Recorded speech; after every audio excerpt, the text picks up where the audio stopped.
Ali et bienvenue dans ce spécial magazine Oyo, La Voix du Peuple Bakitaki Tokitaki Awa sur le terrain na ngambo ya Est ya mboka na biso pona ko accompagner ONG Initiative Plus ya Mama Olive Lembe Kabila na kati ya ba œuvre na za ko continuer ko sala biso toyebi que bando na biso Est ba oti ko traverser ba moment moko ya pasi yayi batu belé bakufi batu belé bazui bakamba makama ebele. Alors Mama Olive a pensé na bango. Je pense que tourner au bandaki depuis na Goma sikap to mona ki campagne médicale et c'est bon ko sala ma gratuite au ban belé ba bénéficier na ngo et yakendaki au-delà na ngo pona ko foute la main bandeko bazaki retenu na hôpital et to yaki awa na ngambu to e awa na ngambu ya Sud Kivu et sikap to moni Mama Olive a sali action tellement ebelé et tant que action za ko sala ma ezalaki karaté caméra za ko filmer mais to zaki pena ba panzi sango oyo bayaki pona kotala ninga na yaki tozai pe na bandeko ebele ba différentes chaînes ezaki représenter awa et na bango nde tokomeka pe ko résumer ko solola to luka to yeba makamunini penza Initiative Plus à silibo ko sala dans les détails et les images vont accompagner Ono Subaroloba et je suis avec monsieur Nico tozana awa na kati ya na kati na Est ya mboka na biso RDC plus précisément na Kaziba makambo nyonso ko Mama Olive ko sala lelo Batout bazalika convaincu que ezali nango pré-campagne,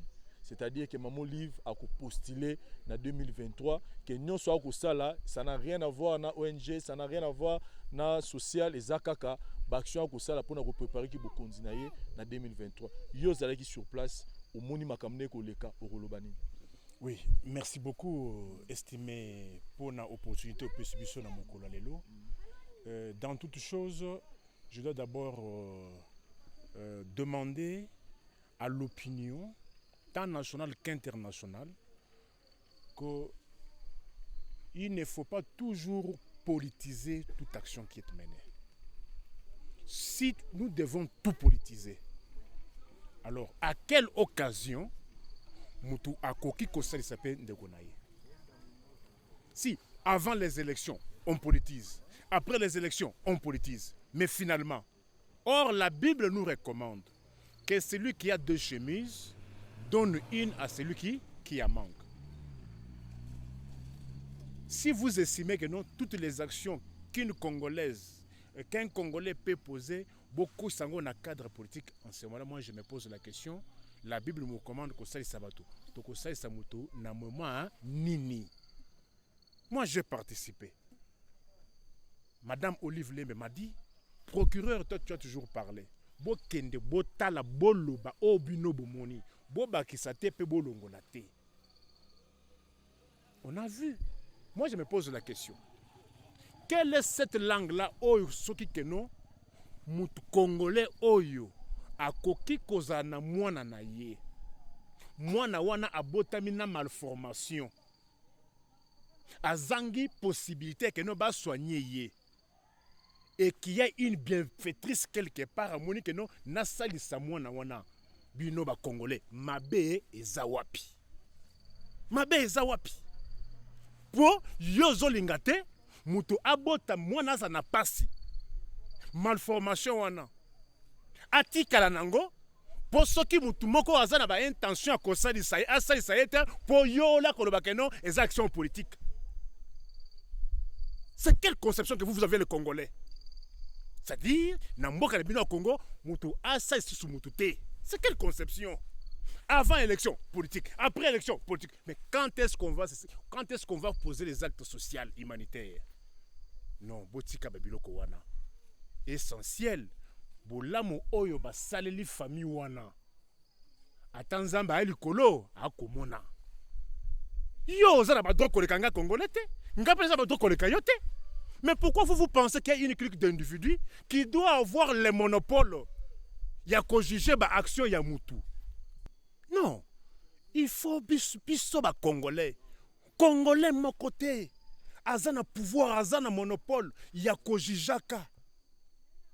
Une action posée. Vous savez, esengo oyo lelo. Oeza premièrement, na mwana oyo. Malformation wana balongoli yango. Famille na ye, libota na ye.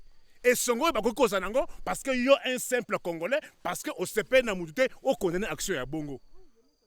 est-ce que action ya bon nde sali que non na Kisasa courant ezanga yango nde sali que non transport comme 1000 francs na Kisasa non, ne politisons pas tout.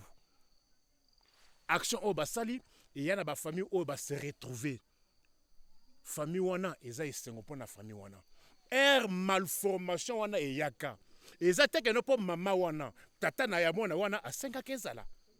Il y a certaines malformations qui sont nées. C'est le mouton botami nango. Neti mama o na mona ki eloko moko mwana na yeba mona ki eloko na mutu wana. Eloko papa mdeko. Yo mama wana esengo oyo mama famille wana eli ko ressentir lelo. Yo vandi kuna oyo ko bana action des politiques. Quand bien même ça peut être politique, mais néanmoins il a sauvé une vie. Il a rendu la vie heureuse. C'est mauvais? En quoi cela est mauvais? Monsieur Adam Chemizi ou Azali Bongo ko représenter RTNC na o Italie pour na ko pesa basango ndenge ezali. Bonjour monsieur Adam. Bonjour Vincent. Et c'est moi eza nga mona biso ko recevoir yo na kati ya plateau na biso to sali impressionne d'abord ndenge oye na cadre ya initiative plus pour na ko assister pour permettre ba ko communiquer bien makambo mamoli vasali a na ngamba est. Oui, napesi d'abord merci na yo Vincent, puis la chaîne na yo ya La Voix du Peuple, puis napesi ba internet nyo son beauté. Pour nga personnellement, ezali la première fois que Marie-Olive Lembe Kabila a sollicité ngai na accompagner ye na ma mission ya Salaka. Donc c'est la toute première fois na participé na voyage ya Marie-Olive Lembe Kabila. Mais c'est pour dire que naza impressionné. Au moni sozo mona mutu na musika, tozana ba idée mususu. Ozomona ngana na monika na ba télévision na mano monika na musika nazangi ba idée mususu nazai komi loba boye que makamno so Marie-Olive Lembe asalaka ezaka pona ozomona pona ba action politique ezaka pona batu ba yeba ke Marie-Olive Lembe alingaka batu Marie-Olive Lembe aidaka batu. Or c'est au-delà de ça po na moni ba action oyo ye a posé et belé koute zalaki hors caméra. Aboua qui ko filmer ba aide o ya pesi aboua ko filmer da ba vieillard to ke ba tout dans un exemple concret tant to komi na hôpital ya Kitutu to komi na hôpital ya Kitutu a visiter hôpital a sali ba don wala caméra filmer mais tant a koti a solo na ba médecin ozomona a solo na ba responsable ya hôpital ya Kitutu aboyi caméra ezala. Mais na kati kuna apesa ki bango moi enveloppe mais aboyi ba filmer pona nini mutu soka aboyi que caméra est filmé moi ba action mususu c'est pour dire que alingi ezale loko moko ya discrétion donc ezale loko moko euti na motema donc na pesi bino discrétion na boyi caméra est filmé asali ba action ebele et a soki tozu ba action oyo ezala ki filmé to bandi mission na biso na Goma à partir à Goma objectif ezala ki to ya na Sud Kivu mais na Goma esika to komela ki tant to uti Kinshasa Goma to bani mission na biso wana aki kotala ba vieillard na ba homme de vieillard atali ba vieillard ozomona ke na homme de vieillard oye a créa otali façon ba vieillard baza nourri non seulement baza nourri na tikala komona te homme de vieillard oyo ba latisa ba vieillard. Soko kei na face ya RTNC esika na salaka homme de vieillard moreza wana nakendaka mais soko tali ba vieillard wana baza abandonné mais maman Olive na homme de vieillard na ye o asokipaka nango azo financer baza nourri et vêtu donc azo latisa bango baza propre on dit matin totali ba chambre mais to non o isa homme de vieillard te o commis je ne sais pas parler moko boy donc baza vraiment bien nourri et tout ça toke na ba orphelinat ozomona et puis na lo belo mona ba homme de vieillard ezate que et là on a sepé na homme de vieillard wana ezalo la prison te c'est-à-dire que vieux oyo ba bengani na famille ye a recueillir bango na homme de vieillard wana. Mais ce qui vieux wana a une nécessité bien possibilité ou bien likanisi ya kozonga na famille aki azongi na ye. Et puis ce qui a intégré famille et là on a mona qui est intéressant ezali la structure d'accompagnement pendant séjour na ye na kata famille na ye. Donc bako abandonné été basaka lo sezolanda basaka made sezolanda bazo encadrer na famille na ye pour pas que tara d'un Congo et comment mutu soka koli 80 ans c'est ondoki. Ce que structure on les accompagner vieillard ti na famille na ye batala soki aza encadré bien.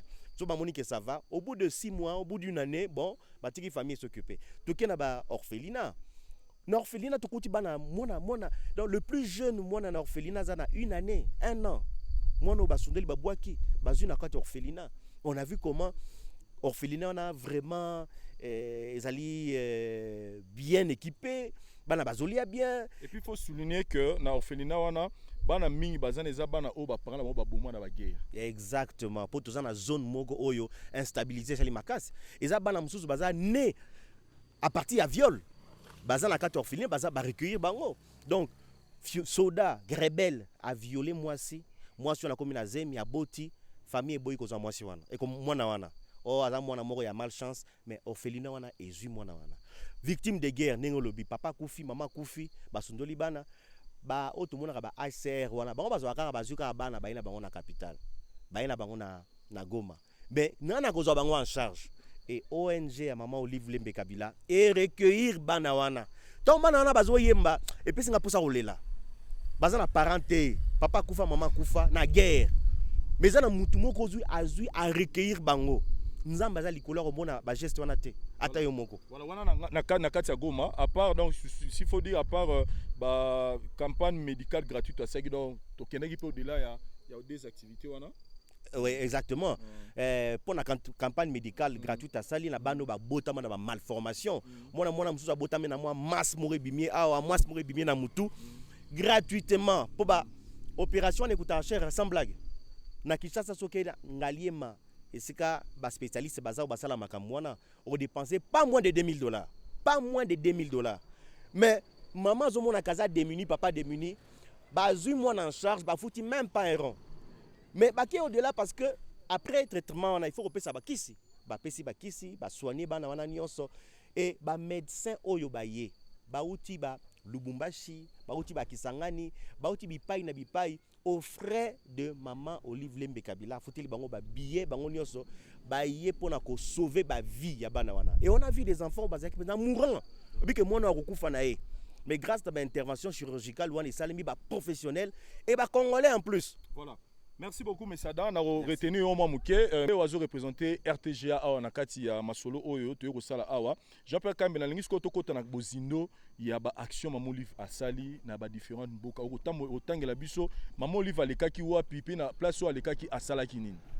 Mbote ndeko Vincent Chiluizi nazali effectivement qu'on représenter RTGA mais nazali pe lisusu na site en ligne site d'information en ligne 24h.cd on appelle simbote na bandeko ba internet nyonso ba rolanda biso bo sentir que voix na nga ezali moi moke affecté moi kosu parce que tozana malili ya danger awa na nini na Kaziba eza lokola Suisse ya Congo oyebi na ibisa bandeko ebele Kinshasa eza Congo te il faut venir na ba milieu oyo pour comprendre profondeur, comprendre immensité en boka na biso, comprendre à quel point la population va na posa ya lisungi. Oyebi Vincent, avant na kota na mozindo sur bamboka ebele o Maman Olive va visiter na mission oyo. Na carrière de nanga journaliste, na accompagner ba politicien ebele. Banani na mona te penza bato ba kolinga kozwa risque lokola Maman Olive. Parce que ça na jour moko to longa na mboka moko minuit. Imaginez-vous dans une zone rouge, bolongwe na mboka lokola Kitutu kuna et c'est ka ba mai bazali ebele, bolongwe na minuit, boza pe na sécurité malonga te, boza ko kende mboka mosusu. Oyibi ba risque wana Maman Olive aza kozwa. Okoki kotana na mbongo ebele, tu sais, il y a beaucoup de gens baza ba milliardaires, Maman Olive je ne sais même pas soit millionnaire, je ne sais pas, je ne pense même pas. Okoki kotana na mbongo ebele, mais encore faut-il avoir le cœur pour na kosunga. Parce que comment on dit que Monto Azalaka, première dame Yamboka, a se retrouvé dans un village où il n'y a même pas d'hôtel. Donc, Andimi Kola n'a pas case Moroboye. Mais ça, mon ami, ça, c'est pas l'argent. Ça, c'est il faut avoir un cœur, comprendre. Parce que tu te belé tu crois qu'il y a des places Moko Olinga. Est-ce qu'il y a identifié? Est-ce que tu les alliés? Est-ce que tu as tes alliés? Est-ce que Boye? Si tu as 8 biso déjà, tu as un Mboka Passi. Vous avez un Bakisi, vous avez un Bilo Kebele, vous avez un Bilo Kamali, parce que tu as. Vous savez, quelqu'un est préparé à ça. Pourtant, à Kamitu Gaïska Tokendaki, et Belé à cause de Kolina, à Kubi Bukavu, à un avion. Parce que ma petite portée à Kokitakuna, à un avion à Kitibi Malamoko. Et Maman Olive ne manque pas de quoi payer un avion pour affréter un avion pour Akitana Kamituga. Mais elle a dit non. Il faut n'avoir un réalité Congo. Parce que Belé va côté maquiller les Kuna na Kinshasa, juge constitutionnel, va côté maquiller le Mboka démocratie, état de droit. Mais il faut venir ici. 2 ans nzela oyo tozwi ya Bukavu Kamituga. Moi j'ai fait cette route il y a 3 ans. Elle était praticable. Na te image moko na Facebook nanga ici kawapi 4x4 ya maman Olive eza kodenda na muselu. Ye moko na voix. Omona mati potopoto bendiye. Ti baye kotindika ye. Ti baye kotindika ye. Po abima na potopoto. Et akangani place moko teza ba place belé. Mais mon ami, souffrance wana imaginez-vous to sel une semaine na nzela. Boza ko kende se ko kende. Bisika nyo sina ba bisika ezalaki prévu te tant population ayoki kaka sango. Maman Olive aza koleka. Population va se mobiliser. Mobilisation spontanée oyo na moni na kanisi ndenge ndeko fission kama na loaki. Maman Olive a cueilli au-delà de la personnalité politique. Regardez par exemple na Walungu. Esika Walungu ezaki jour ami bale parce que tobandaki na Katana. Tobandaki na territoire ya Kabare. To sali ronde ya Sud Kivu Mobimba. Tobandaki na Katana esika wapi bandeko Marie-Ange Mushobeko azali élu na bandeko mosusu. Tokendaki na hôpital ya Katana, hôpital public construit par des Belges mais dépourvu de tout. Il n'y a pas longtemps cet hôpital avait tout ce qu'il lui fallait. Mais il faut que la maman Olive pour aller là-bas. Talaba, malformation, tout ça. Problème posé sur place, solution trouvée sur place. Après Katana toke na Walungu. Ce qui m'a interpellé à Walungu, na moni esika batiaki podium, image de koleka. Esika batiaki podium, ezali en face juste devant siège à UNC. Mais oyebi ndeko parce que tokendaki Walungu cité et Walungu centre. Wana na Walungu cité. Et si quand on est allé qui siège à UNC, bandeko ya UNC baye pe batelemi baye ko ya maman Olive. Oyebi ndeko soki pena bilinga ezalaki nde bandeko na batiaki mobulu.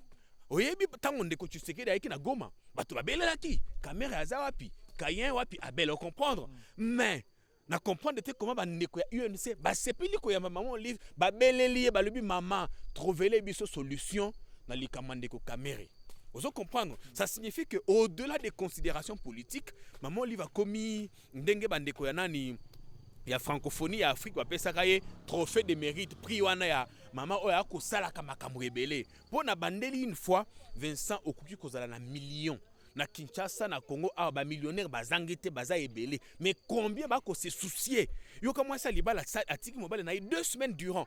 Atako kene na bamboka oyo ezana ba risque belé bamboka oyo ezana ba hôtel té bamboka au moni touti parce que je ne voudrais pas mélanger les choses touti effectivement na Goma to l'aller na ba hôtel ya bien des hôtels de luxe to se retrouver na bamboka musu oyo hôtel pe ezalité le moi quasiment bo moni maman Olive azukiti na kanisi photo na bokota yango azukiti afani ndako wana eza isika lalaki.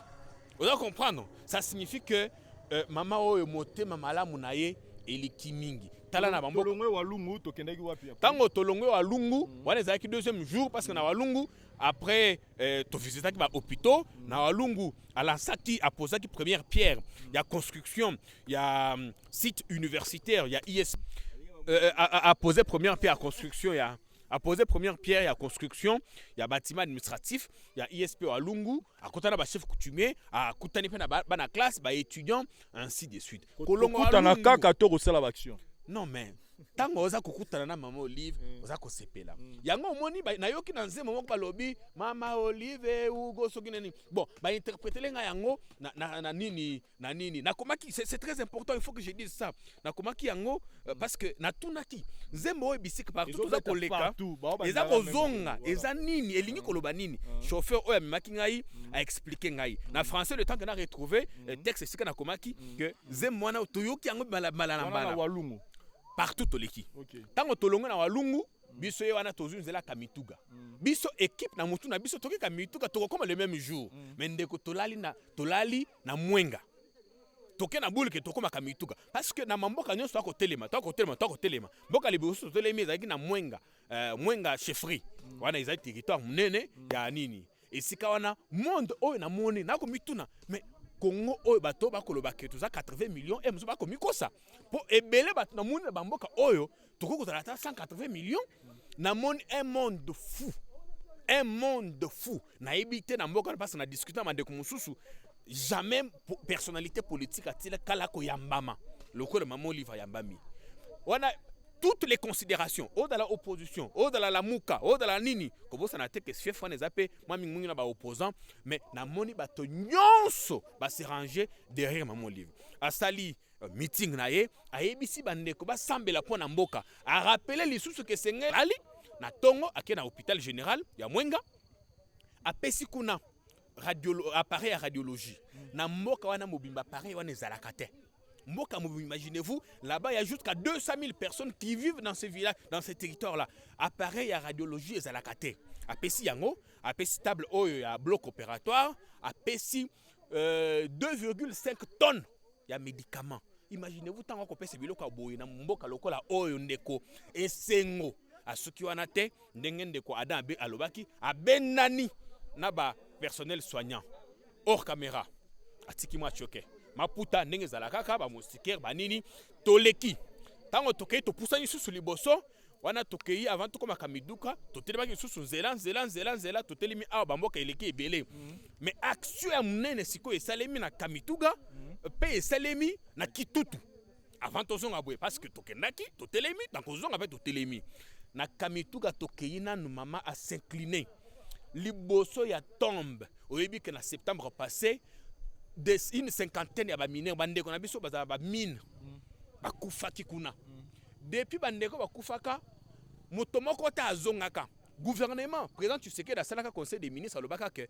esengeli makoki kinde kuna basalaka ba déclaration ndenge yende kwa lingosa ba déclaration mingi hein mais qui ne sont pas suivis ya ba effet depuis ba prometaka lisungi ya gouvernement ti lelo lisungi salimate tango komi population yambiye nanu namoni ba chrétien catholique ebele namoni ba prêtre na sultane na kanisi image koleka baye koyamba mama ba koyembela nzembo mama Marie ngana zali catholique na se retrouva ki makasi population accueil ya malamu action ni na sali kuna na kamituga action liboso zali que avant apesa quoi que ce soit akeyina nous se recueillir wana ezali symbolique à makasi ndeko akei ko se recueillir na site esika bato akufaki atiki gerbe de fleurs akei lisusu esika bakundaki bango atiki lisusu gerbe de fleurs après wana toye kokuta na mokolo elandi asali action munene d'abord messe d'action de grâce et sali coïncidence à malamu parce que zalaki 40e jour depuis liwa bandeko wana oyebi biso toza bato mwindo na biso bayi mwindo soki 40e jour na ndenga matanga donc bokosala matanga pendant 40 jours nde bokolever matanga au 40e jour mama Olive akutani wana messe ya mobange o babin kabakata messe toye wana namoni esplanade na kanisi image akoleka messe ya makasi après messe asali mwa discours et puis apesi ba famille ya ba victime et pas na biso soki okufeli esengeli kopesa moi couverture bandeko bazwaki ba couverture bandeko bazwaki bilamba bandeko bazwaki lisusu une enveloppe pour bameka ko bandela vie sika parce bakufeli bandeko tout ça namoni esengo makasi après kamituga biso wana tozo lisusu mutuka ti na nini na Kitutu mais avant to koma Kitutu ndeko Vincent Chilus to tele banga na 4 places bamboka na bosani mais et puis na ko mituna bisika wana réseau téléphonique ezalaka te bandeko wana bayebaki ndenge nini que maman Olive aza koya et puis eloko na oui batebela lobaka que non sud Kivu ezali fief ya UNC ndeko Vincent Chilus drapeau moko ya parti oyo na moni tina bazamba batia na banzete ezali drapeau ya jaune UNC za jaune te et wana ezali drapeau ya PPRD na moni tina bazamba esika bat bazate na moni drapeau ya PPRD na ko mituna mais le seul drapeau qui flotte ici c'est la PPRD. Total mis 3-4 places au moni mutu muso za koka. Nazo yebat a au TV za la kate. Comment ba yebi que oh eza maman livre. Na moni mutu za kolela. Aza kolela poaya et maman pena boboto na ko mitona maman boboto pe liki mingi. Voilà. Tolongwe Kitutu to connect na Kitutu to sali ba action makasi accueil za ki malamu to ke pa ba mwami na constater eloko mususu. Très bien. Oyebi eloko asuka yango wana ndeko. Awa na Afrique soki oza kozolola bien na ba chef coutumier. Le pouvoir est d'abord ancestral. Le pouvoir est ancestral. Bisika nyoso toleki na moni ba chef coutumier nde bazalaki à l'avant-plan. Ba mwami ne to benga bango. Ah ba robenga ba mwami. Bango nde bazalaki à l'avant-plan. Bayambi mama ndenge. Bango nde balobaki mama okoleka te soki otelemité. Basali organisation na bango na ndenge na bango. On comprend na ndenge na bango de mama kiti bo surprise. Ba mwami. Na moni mwami moko akokitisa ma emi so maman. Oyo sali. Déjà le fait que ozala ondimi okangama na babu ondimi ozo vola na yo osala journée mobima na nzela po ya kotala biso. Ça nous marque. Et vous savez, il y a des choses qui marquent des gens à vie. C'est pas l'argent que tu peux donner à quelqu'un. Et ça makamo boy omoni mutu, hein? Biso to connaît na bamboka. Tu comprends? Biso ezalaki so ba lobi président Kabila akoya, bolobimi na bazamba. Boye kaka po bomona ye. Bomoni pas telemi a pesi binombote. Pour nous ça comptait beaucoup. Vous voyez? Donc nakanisi au-delà de tout ce qui a été fait, tourner parce que Zamba la libosoté. Tosuki awa na Kaziba. Étape ya Kaziba ezalaki prévu té na voyage. C'était prévu qu'après Kamitu Kabiso na brou tokomi Bukavu. Kasi ndeko tosali 2 jours na Kaziba. Awa na Suisse et Afrique. Avant tokoma Kaziba, tozali na Buini, totelebaki lisusu na mboka o Luinja. Mais ndeko, ba mboka wana eza ba makambo to bando na radio. O bakubomi batu na Luinja. Babomi batu na nini na Kaziba. To moni yango. Omoni ngai kutu eza na pona kotanga ba risque. Mutu ka o banda o mema biso elinga ekota na ravin. Imaginez le risque que les gens ont pris. Vous voyez? Voilà. C'est pas facile. Merci beaucoup. On a résumé, na résumé ndeko. Ndenge mama alobaka mingi statut est changé. Kasi motema te. Enga na tuna plusieurs fois mama makambo ya ko sala epona eza makambo intérêt politique te ya Chididio biso benga kuna na Kasai. Abi combien de fois aussi balobaki na ozala candidate. Boni na zala kate. Ça signifie que au kozala na 100 francs, ce que pesi moninga 10 francs, ça compte. Que cause la moni bande ko bazalaka ba yaka nde soki ba moni campagne bandi ba yeko sala campagne no maman li va pour sa campagne parce que action abanda ko sala depuis kala na Kinshasa makambo ebela salaka ba orphelinat une dizaine une vingtaine ba orphelinat na Kinshasa ba homme d'hiver et vivaka tous les jours parce que maman li va ko pesa eloko soki a pesa eloko te ba to wana ba ko kanga mais ça on ne montre pas ça à la télé. C'est juste biso ba to na équipe hein, de temps en temps ya kokoyaka kotalaka makambo na en tant que journaliste évidemment ndenge toza komona ngo. En tout cas na pesier merci mingi mama ceux qui va kolanda émission oyo na pesi bande ko nyonso na bamboka nyonso sika to uti pona accueil oyo tomoni ko banda Bukavu ko banda Goma campagne médicale ndeko Adam lobaki yango voilà, une centaine de personnes soignées.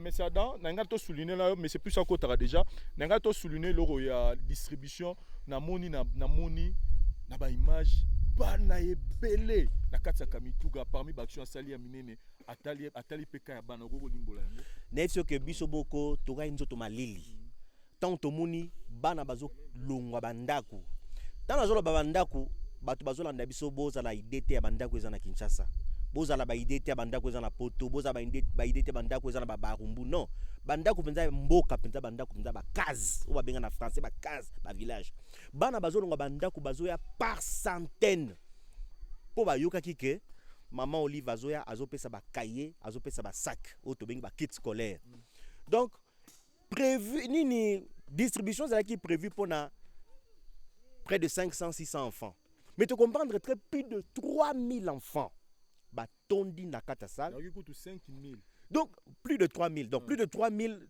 goza ba 4000 5000 ça qui difficile à évaluer je crois que ba image ya Damien Dimonekene po yem tazalaki na caméra so binomo ka bomondi bato ba komona ka ba image bomona que en tout cas plus de 4000 peut-être dans les 5000 ba nebele ba yé pour ba bénéficier na ba kit scolaire ba cahier ba cartable il faut que le baboye bano bayaki wana premièrement ils aki sélection té ils allaient quitter que bana PPRD bana UNC bana UDPS aux enfants congolais comme yo nangai sélection c'est le magité oh papa na wazaka la partie nini té oh papa na wazaka la soda au civil té oh papa na assemblée na église nini té balubi bana boya kozwa ba kit scolaire ba parents ba libérer bana ba kozwa ba kit scolaire salle et tondi bana baye distribution comment ça s'est passé la distribution les qui maman Olive yemoko azo soit ça kazo pesa mona moko et c'était bien ordonné non nakati on a baki za kit scolaire donc soko fungoli nakati au monde za cahier trousse auto bengi trousse eza eloko bakotsa ba cahier na ba big trousse ezali cahier ezali ba big ezali donc ba stylo hein ba stylo ba crayon ezali tout ce qui est donc tout le kit complet oyo ya fourniture scolaire eza na kati ya basak wana. Mama Olivier moko individuellement bilili ezali azopesa mwana moko mais ezaki facile te pour 5000 enfants. Ongunza mibozo pesa mwana moko apesi mwana moko apesi mwana bimi na sala ke libanda. Apesi mwana bimi na sala ke libanda. Il faut souligner que pendant loba ndenge étape no se salimi, c'est pour la première fois bana bozo monana bana mboka parce que Kitutu à plus de 200 km ya Bukavu. C'est pour la première fois que bana wana batambola na sac azwa sac à dos ya classe banda botama. Atikala ko monate papa na ye aila sac oza sac wa bozana mboka bozana na bakati ba village, c'est difficile. Donc pour la première fois bana wana ba azwa sac tout le monde sengo na bongo na zoya donc tout étape par étape. Voilà. Donc maman Olive azopesa mwana moko apesi au sac obimi. OK. Apesi au sac obimi OK. Apesi donc salle ezoko se vider malembe. Ba noter bazwa kité. Tina bango nyonso bazwi ta sac. Bango nyonso bazwi ba sac. Heureusement. Ne barate sans organisation maman Olive azala ngoso azwango wapi. Azala kwa mundele. Franchement, ngamo elekeli nga po nena lobi toyeki kaka pona kopesa quelques bana. Mettons makobi 5000. Heureusement azotambola na camion na ye, camion etondi ba marchandise, on était obligé à satisfaire bana nyonso. Alors apesi na mona moko ozusa ko bimi Damien di Moneke nazo filmer nyonso wana tina suka salle komi vide parce que tant bana bazana kata salle boya ko pesa boezate il faut ezala ordonner ozusa ko bimi ti salle ezoko se vide malembe ti salle komi vide tant salle se vide. On était rassuré que moi nyonso a zui sac naie. Et salle tango se vidé. Il y avait aucun enfant na katia salle. Ba image ezali. Salle wana ezaki salle moka munene. Azongi na ndaku naie. Non, avant bazongi na ndaku naie détail moko pezali. Donc bazongi na ndaku te. Tango bazui sac tozali na cour moka munene donc espace vide. Neti terrain. Ozomona liboso a salle wala terrain munene. Na terrain na bana balibino il faut ba yemba. Ba pesa maman Olive merci bango moko spontanément na ba sac bazotombola ba sac bazoyimba maman Olive merci mutu alela ki azate mutu se plaignant ki azate parents silika ki azate eloka mabe o nini o koswana bitumba o tout ça eloka mabe esalemi teti na suka. Donc ezalaki opération moko très réussite. Opération moko eleki na ndingi moko ya malonga très bien ordonnée. En tout cas mon agnon ça sepeli paragnon ça sepeli pour na action maman Olive a posé. Monsieur Pius, bonjour. Bonjour. Toye nanga munayo parmi ba mboka oyo atamboli tomoni pe na chaque mboka atali pe asololi na basi ya basoda. Réaction na yo pour na yango. Bon, d'abord premièrement moi je vais dire sincèrement merci à l'ex-première dame de m'associer à cette campagne. C'est vrai, j'ai sillonné la République. J'étais à Goma, j'étais à Bukavu, j'étais à Kisangani, j'étais à Kalemi, Kolwezi, Kabalo, Kamina, partout. Mais je n'ai pas été dans le Congo profond du Sud Kivu. C'est la première fois que j'ai découvert la nature. C'est vrai, la seule demande des Sud Kivusiens, c'est la nationale numéro 2. Et le reste de problèmes, comme mes prédécesseurs l'ont dit, Kabila a beaucoup fait dans le Congo profond et que cela n'a pas été rapporté à Kinshasa. Je suis ici à Kaziba. Je pense que le propos que je tiens ici, le caméraman va faire voir toutes les constructions ici à Kaziba. J'ai entendu de la bouche de l'honorable Basengezi que Kabila a construit 12 écoles ici à Kaziba. Et il a construit les universités et instituts supérieurs ici à Kaziba, à l'actif du régime Kabila. Moi, ce que je déplore et je plains certaines langues malveillantes, c'est de revenir toujours pendant 18 ans, qu'est-ce qu'elles ont fait. Et je l'ai appris que les actions de Maman Olive ont commencé depuis 2004, 2005, 2006. Les orphelinats, les hospices des vieillards Et ceux-là même qui lui jettent la pierre sont incapables de soigner un malade souffrant de l'hydrocéphalie. Ceux qui jettent de pierre à Olive Lembe, ils sont incapables de le faire. Mais elle, dans sa magnanimité, dans sa générosité, elle soigne tous ces malades gratuitement sous ses frais en mobilisant un bon nombre de médecins. Il y a de quoi dire merci et c'est là où elle intériorise même la parole du Christ. J'ai été malade, tu m'as soigné. J'ai été nu, tu m'as vêtu. J'ai été affamé, tu m'as nourri. J'ai été en prison, tu m'as rendu visite. J'ai manqué le toit, tu m'as donné un logement. Et un autre passage qui est écrit en Jacques chapitre 1, le verset 27. Le culte pur devant Dieu, c'est de prendre soin des orphelins et des veuves dans leur tribulation. Elle a intériorisé cela. Et j'ai vécu ce bonheur aux côtés de cette femme. Des grandes valeurs avec un cœur sincère. Elle ne le fait pas pour des besoins politiques comme les autres le disent. Et comme les confrères l'ont dit précédemment, nous avons sillonné, nous sommes partis de Bukavu, nous sommes arrivés à Mugogo. De Mugogo, nous sommes allés à Walungu, on a fait aller-retour. Et les jours suivants, nous avons pris la route pour Kamituga. Mais chemin faisant, nous sommes passés à Kasika, où nous avons vu les tombes de Mwami François Moudeza II et de son épouse, Madame Evelyne, éventrée vivante, et on lui a enlevé les enfants jumeaux. Et j'ai vu les larmes de Marie-Olive couler. Et de là, nous sommes allés à Mwenga, là on appelle le champ des mains levées, où la rébellion du RCD a enterré 15 femmes et un homme vivant. Et là, c'était la consternation. Moi-même, je n'ai pas pu me retenir. J'ai coulé les larmes. J'ai entendu parler aux médias, mais je suis arrivé à ce point. Et j'ai pris des photos, je pense que c'est Damien qui m'a pris les images là-dessus. Je n'ai pas pu retenir les larmes. Et chemin faisant, nous sommes allés à Bourini. Nous sommes passés par Bourini. Nous sommes passés par Kitutu jusqu'à atteindre Kamituga. Et c'est là où j'ai senti la profondeur de l'amour de Maman Olive.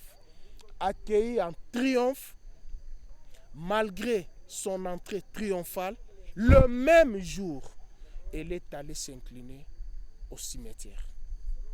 Les lieux de l'affaissement. Voilà. J'y étais avec elle, je regardais, je me suis dit, est-ce que mes frères sont ici? Alors que mes frères sont enterrés là, à Kinshasa, c'est la musique, c'est la distraction. C'est là où je me dis, les gens qui parlent à mal souvent de la famille Kabila, les gens qui parlent à mal souvent du Congo, il faut qu'ils s'imprègnent de la réalité. Au plus profond du Congo pour sentir la douleur que nous avons parfois lorsqu'on nous traite de patriotes nationalistes, c'est cet amour de la patrie. Au lieu de nous distraire dans la musique, au lieu de nous distraire sur Willery, à Bandal, un lieu Kimbuta en train de boire, l'argent là que certains Congolais utilisent dans la boisson, utilisent pour détruire les enfants d'autrui en les engrossant. Je pense qu'ils peuvent être partenaires de l'ONG Initiative Plus pour aider cette femme à résoudre le problème du Congo profond. Merci beaucoup. Ndeko Fiston, kamanda toza na ope awa. Ndeko Fiston na lengaki yo obetela biso skoyo ndenge nini accueil salami na ngambu ya Sud Kivu et sika pito bandaki makambu banda na Bukavu depuis to bato kitaki na bato na Bukavu ti to komiti awa na niveau ya Kaziba bayambi mamolifi ndenge nini. Bon, Yambo eloko oyo est impressionnant d'abord, c'est vrai, Maman Olive bayamba qui est na bato ebele parce que Maman Olive est très populaire partout. Donc passage naé, isenga que bato balanda toujours ebele parce que bayebi ba action oyo amenaka. Mais eloko moko impressionnant makasi Maman Olive azui mutuka naé banda Bukavu, hein?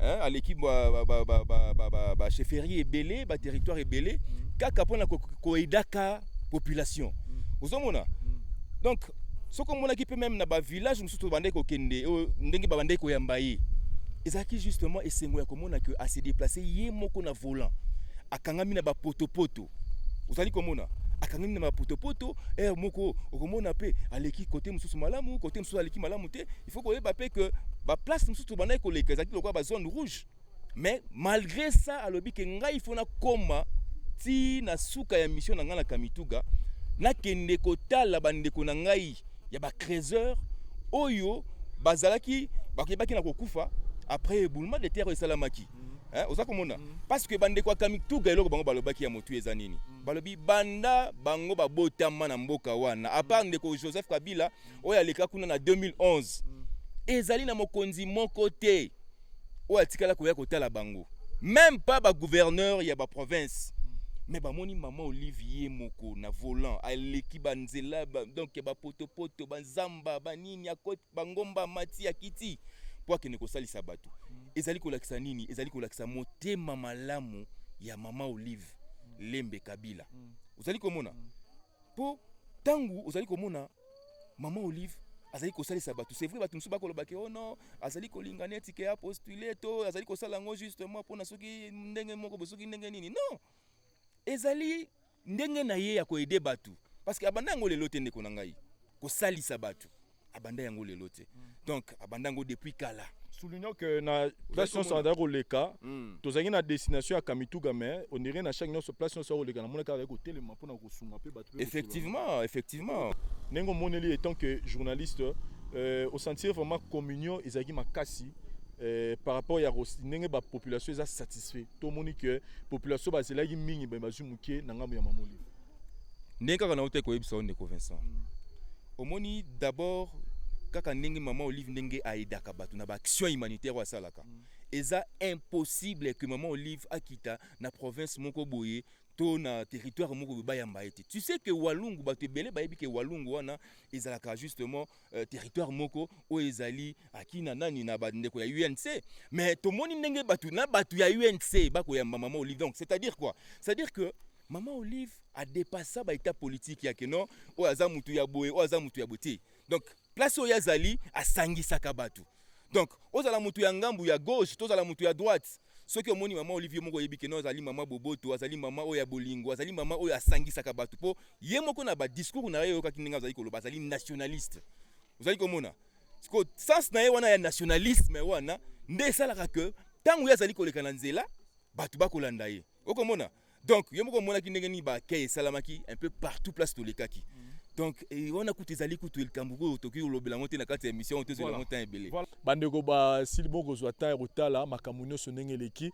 Nalenga kaka na souligné na public na biso et la biso na la voix du peuple, les abonnés à la voix du peuple et les non abonnés, retenez que l'action ya Maman Olive n'a rien à voir avec la politique. Et ça ONG, le rôle de la ONG non surtout et la voix du peuple ceux qui tokiti et ça pour accompagner yango. Donc arrêtons de politiser les actions de Maman Olive. Et ça action humanitaire. Na pese exemple moi na oyo bokomona na ba image oyo azaki na masse na Mukongo, na mutu plutôt botami nango et grâce à Maman Olive ba opération Salama et lelo na tokomi na mboka mobimba babimi ba yoko sepela na arrivé Maman Olive pour action oyo asalelaki mwana wana alors totika ko politiser ba action ya mama to ba merci na mama la moko ça parce que tanga ko sala ngo pour na famille na été ako sala ngo pour na famille ya mobali na été ma ko sala ngo pour na peuple congolais et loko yo ko sala te ko décourager moninga te sala yango donc voilà un peu autororo loba pona lelo j'espère que ma l'équipe bien je dis merci na équipe technique oyo accompagné musala o po bozwa te rotala ngo je commence na prise de vie na monsieur Damien di Monekene babi plus de 15 ou 16 ans ou aza toujours permis na Maman Olive pour nous permettre que makamunyo sur le canal initiative plus bon mon ango je dis merci na muto ko assurer biso service à communication maman Angel Kanam ou aza ko assurer pe ko assumer rôle na et puis merci na Trésor Kapangu merci na Nestor Kusakusa merci na Deo Mwanda merci na bandeko nyonso oyo ba accompagner qui Maman Olive na mission oyo pour na biso la voix du peuple tout le monde ani prochainement ba différentes choses na biso merci bye.